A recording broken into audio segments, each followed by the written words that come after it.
Testing of Hyundai HGN25 air circuit breaker. The basic settings will be set by the customer. For testing, we add a 220 volt AC power supply. At first, we trip the breaker manually.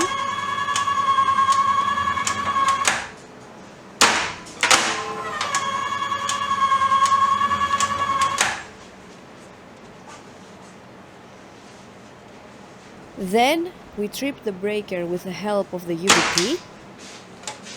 Next, we perform a short time delay test, and the breaker trips almost instantly.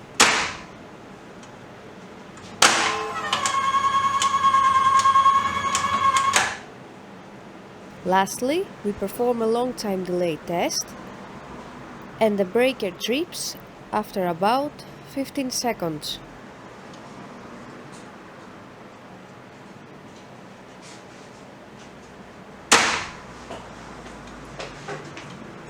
It is now clear that the air circuit breaker is working successfully and is ready to be delivered to the customer.